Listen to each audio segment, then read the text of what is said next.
rugs really began 15 years ago when I thought I needed an adventure.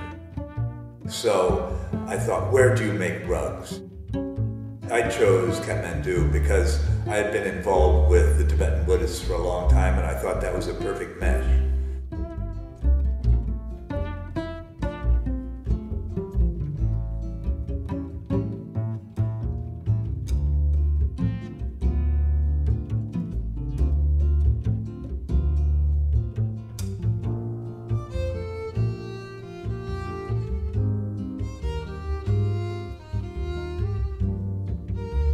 When we first started working, we visited Nepal twice a year for the first 3 years to meet with the different weavers, learn how these rugs are made, got to physically see them being made, how they dyed the yarn, how they knotted, and it really informed a lot of how we then design. One of the byproducts, or actually probably products, of years of Buddhist practice is that I don't really make distinctions between gardening and making pots and making rugs and cooking and painting a room. I show up with the same kind of attention, the same kind of focus for each of those things, and that's why they're all really in conversation with each other. They trade back and forth.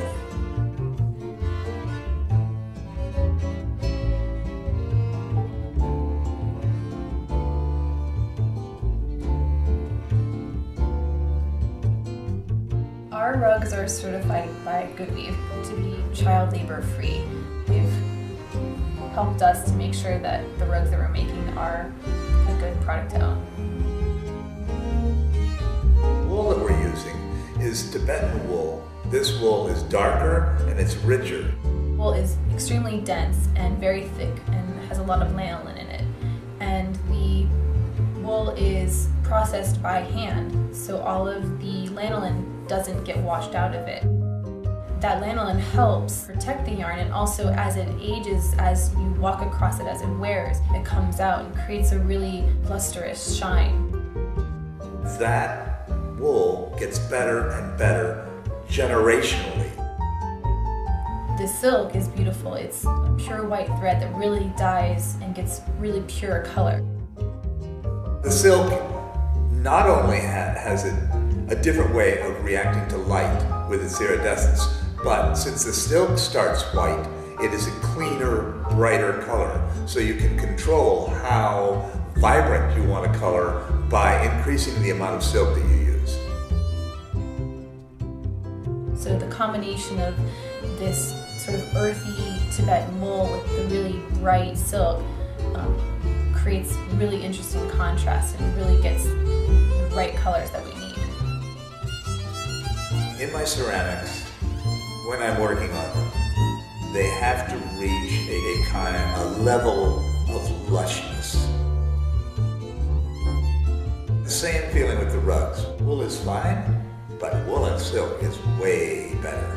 And I am such a sucker for the kinds of interplay between light and silk. As you move past the rug, it's as if the thing lights up and then turns off. It's really a wonderful thing to live with. Color for me is actually a physical feeling. I want a sense of harmonious color. Sometimes that's very muted and understated. Sometimes it's very brilliant and vibrant. And the way the light hits that color is what makes these rugs the way they are. The thing that I find the most attractive about the rugs is the combination of materials. Pairing wool and silk or different twists of those materials together, and you can create within one design so many varieties and options.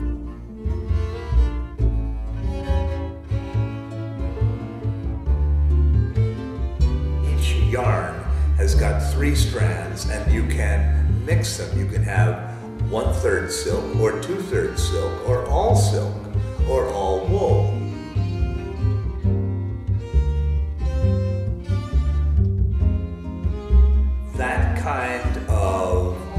understanding of the technique has developed as we've made the rugs, and I expect it to go farther.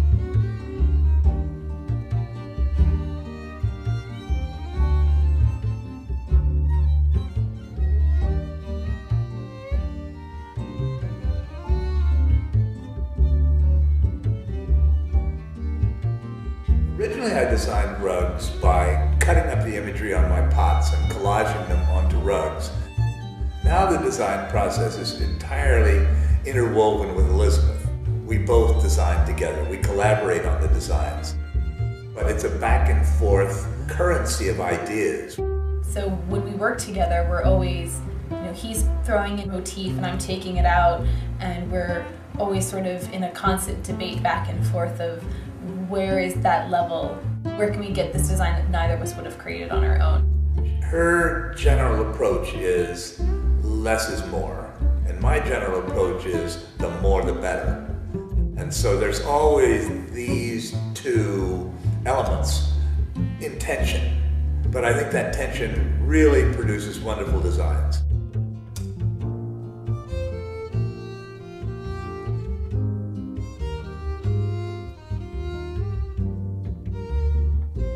It's really funny because I really feel like we're a big bowl of water.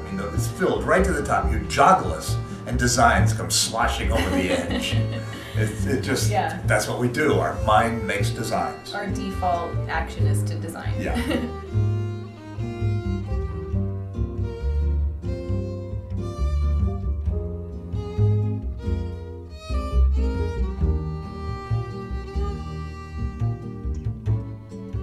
Our goal has always been to create the most beautiful rugs and the best designed rugs. So if that means we need to use 12, 13 colors, that we need to use individual knots of colors, that's what sets us apart. We actually can completely control the placement of every knot on the rug. Now we have the ability to go in and have the exact shape correct. We can control the curve, we can control the individual colors, and that makes us be able to create rugs that weren't possible even when I first started working here. Most people aren't doing.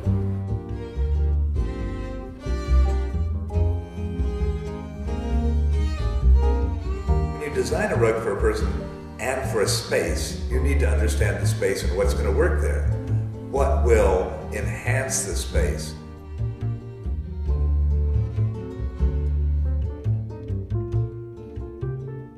I find it really fun to work with clients. They come in with certain needs that they have and that they want met. Here's a living room and we have this color floor and this kind of lighting and this sort of fabric and motif involved. It's really interesting to see within that sort of listing what we can create. In that situation, I want everybody to be happy. I want me to be happy with what I make, and I want them to be happy with what I make. And a lot of times, we never would have gotten there without the client, because they come in with a whole set of parameters that aren't ours. Love that influence, because it's like travel. It takes you from where you are to another place. You see what you create through somebody else's eyes, and you see what they want in the carpet that you have, and all of a sudden it opens up this whole other possibility. And you're able to pull from your library of knowledge of what this color does or what this material does, and create for them the rug that